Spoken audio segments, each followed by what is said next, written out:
Hey guys, in this video I'm going to show you how to change your mouse DPI on Windows 11. Now when you say DPI, it means dots per inch. So on a mouse, this refers to the sensitivity of it, and it determines how many pixels the cursor moves on the screen for every inch of the mouse movement that you're going to do on your mouse. Now, to adjust your sensitivity here, you have to take note that you're also going to factor how much a DPI is actually based on your mouse right now.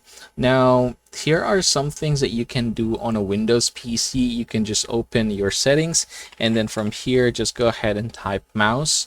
Open the mouse settings here, and there goes the mouse pointer speed. You can go ahead and adjust this one, and it's gonna lower the DPI of your mouse here on your PC. You can go ahead and adjust this again. It's just going to be faster.